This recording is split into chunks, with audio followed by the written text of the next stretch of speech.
I'd like to share another one of these things where a couple verses line up against each other, and it's something that, as with so much of this, I don't have all the answers. I don't have this figured out yet, but I'm seeing something interesting here, and I just want to share it with you. That we'll start in Mark 9:38 to 41. That John said to him, "Teacher, we saw someone casting out demons in your name, and we tried to stop him because he was not following us." But Jesus said, "Do not stop him, for no one who does a mighty work in my name will be able soon afterward to speak evil of me. The one who's not against us is for us. For truly I say to you, whoever gives you a cup of water to drink because you belong to Christ will by no means lose his reward." And so that's the first piece of it. This is Jesus is saying, look, I know this guy isn't necessarily one of us, but if he's doing something and he's doing good works in my name, let him go. And there's a couple things that he specifically points out. One is that that person is doing good works in my name, and he's not gonna turn around and like speak against me right away. So this is a good thing that's happening.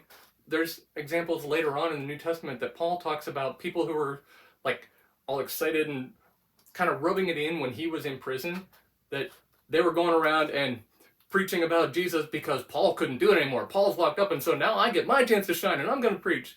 And Paul's like, I mean, they're doing it with terrible motives, but they're preaching the gospel, so I call it a win. And it's the same kind of a thing as what Jesus is showing there. But he also specifically points out that person will not lose their reward. And he does that whole thing. It's like someone who even as simple a thing as gives you a cup of water, like, but it's because of me, like, they will be rewarded. They will get their reward. And that all sounds great, but then the problem is, it made me think of another verse that I had to go and track it down, but Matthew 7:21 to 23 says, "Not everyone who says to me, 'Lord, Lord,' will enter the kingdom of heaven, but the one who does the will of my Father who is in heaven. On that day many will say to me, 'Lord, Lord, did we not prophesy in your name, and cast out demons in your name, and do many mighty works in your name?' Then I will declare to them, 'I never knew you. Depart from me, you workers of lawlessness.'" And this is such a crazy contrast because it sounds like we're talking about the exact same group of people.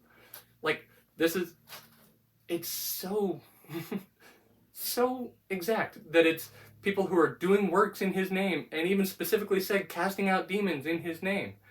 And in Mark, Jesus said, hey, anybody who's doing, like, if they're not against us, they're for us. Let them go. It's a great thing, and they'll be rewarded for it.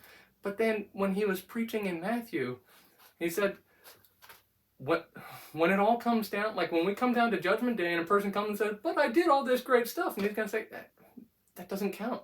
I never actually knew you. We didn't have a relationship. The good things you did, don't cut it.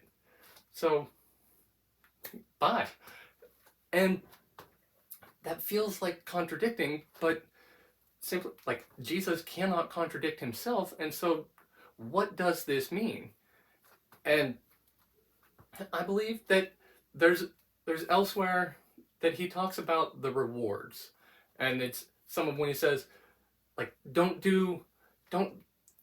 make a big show of your like religious stuff, your giving, your praying, fasting, whatever it is. Don't make it a big public thing so that other people all see you and go, oh wow, look at him, he's wonderful. And he says, because if that's what you're doing, if you're putting on a show, then the people who praise you for it, that's the reward you're going to get. And like, he says it over and over, and it's like, I tell you, they've gotten their whole reward. And it very well may be that that's what he was talking about when in Mark he said, I promise you that a person who does good works will get the reward, but he never said that that would be an eternal reward. Like, good works are a good thing, but they're not salvation. Like, doing good stuff is awesome, and Jesus is very, very much in favor of us doing good things and being kind to other people. But that's not like all that he called us to. Jesus calls us into a relationship with him. It's not just about, hey, be a nice person and do good things and I'll welcome you into heaven for all of eternity. But it's join me, like follow me, be with me, and like surrender your life to Jesus that's what makes it this transformative thing.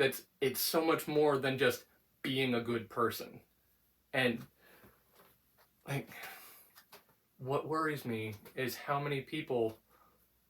are how many are counting on, well, I did the good things and I said the name Jesus while I did it, and so they think that that's enough. And because when you base that guy, like if the person that John was talking about in Mark, if he was there to overhear the conversation and heard Jesus say, "Oh no, let him go," like if he's not against us, he's for us, that guy probably felt perfectly secure and he's like, I am doing the right thing, I'm on the right track. But if he never actually had a relationship with Jesus, then he could also be the one who comes at the end saying, Lord, but didn't I do all this? And Jesus says, but I never knew you.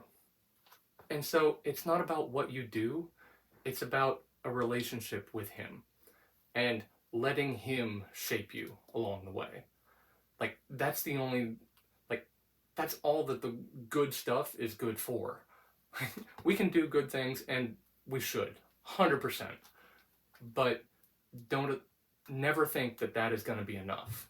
That's not what makes you a Christian, but having a relationship with a risen Savior is what makes you a Christian.